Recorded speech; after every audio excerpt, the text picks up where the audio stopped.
আসসালামু আলাইকুম, welcome to our YouTube channel. আমি আফরিন নিয়ে এসেছি আপনাদের জন্য নতুন আরেকটি মজাদার রেসিপি। আজকে আমি করে দেখাবো কীভাবে লতি দিয়ে চিংড়ি মাছ দিয়ে রান্না করতে হয়। তাহলে চলুন দেখে আসি। প্রথমে নিয়ে নিলাম হাফ কেজি পরিমাণ লতি, এটাকে সুন্দর মতন পরিষ্কার করে নিলাম। এবার এর মধ্যে কিছুটা লবণ মাখিয়ে এটাকে 5 মিনিটের জন্য রেখে দেব। তারপর নর্মাল ঠান্ডা পানি দিয়ে এটাকে খুব ভালো করে ধুয়ে নেব।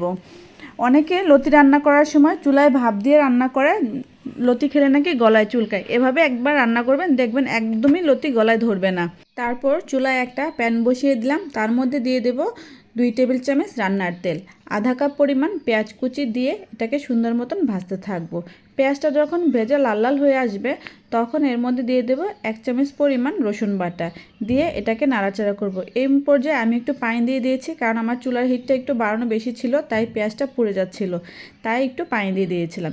এবার একে একে সমস্ত মশলা দিয়ে দেব। 1 চামচ পরিমাণ হলুদ গুঁড়ো, 1 চামচ পরিমাণ জিরের গুঁড়ো, 1 চামচ পরিমাণ ধনের গুঁড়ো, 1 চামচ পরিমাণ মরিচ গুঁড়ো, স্বাদ মতো কিছুটা লবণ দিয়ে আমি মশলাটাকে খুব ভালোভাবে কষিয়ে নেব। যখন মশলাটা সুন্দরভাবে কষানো হয়ে যাবে, তেল উপরে চলে আসবে, এই পর্যায়ে দিয়ে দেবো আমি এখানে চিংড়ি মাছ। আমি এখানে প্রায় 1 কাপ পরিমাণ চিংড়ি মাছ দিয়েছি। আপনারা চাইলে বড় চিংড়ি মাছ দিয়ে করতে পারেন, কিন্তু ছোট ছোট চিংড়ি মাছ দিয়ে রান্না করলে বেশি মজা লাগে। তারপর চিংড়ি মাছটা যখন খুব ভালোভাবে কষানো হয়ে যাবে, এই পর্যায়ে দিয়ে দেবো একটা মাঝারি সাইজের আলু। আলুটা আপনারা চাইলে স্কিপ করতে পারেন, কিন্তু আমার এভাবে আলু দিয়ে খেতে খুবই ভালো লাগে, তাই আমি একটা আলু দিয়ে দিয়েছি। এবার আলুটা দিয়েও আরও কিছুক্ষণ কষাবো। এবার যখন আমার সুন্দরভাবে কষানো হয়ে গিয়েছে, এই পর্যায়ে আমি এর মধ্যে দিয়ে দেব পরিষ্কার করে রাখা লতিগুলো, দিয়ে ভালোভাবে মশলার সাথে মিশিয়ে নেব। মশলার চারদিক দিয়ে যেন ভালোভাবে মিশে সেদিকটাও লক্ষ্য রাখবো। তারপর যখন মশলার সাথে ভালোভাবে মাখানো হয়ে যাবে, সেই পর্যায়ে আমি এর মধ্যে দিয়ে দেব 1 কাপ পরিমাণ পানি। আমি কিন্তু লতিতে আর কোনো এক্সট্রা পানি দেব না বা আলাদাভাবে কোনো কষাবো না। এই পানিটা দিয়ে আমি এই রান্নাটা সুন্দরভাবে কমপ্লিট করব। এখানে পরিমাণ মতন আমি 1 কাপ পরিমাণ পানি দিয়েছি, দিয়ে তারপর এটাকে আমি ঢেকে দিয়েছি। ঢেকে 10 মিনিটের জন্য রান্না করে নিয়েছি। 10 মিনিট পরে যখন লতিটা অনেকটাই কষানো হয়ে গেছে এবং লতি থেকেও পানি ছেড়েছে, আমার 1 কাপ পরিমাণ পানি আর লতির পানিতে অনেকটা পানি হয়ে গিয়েছে।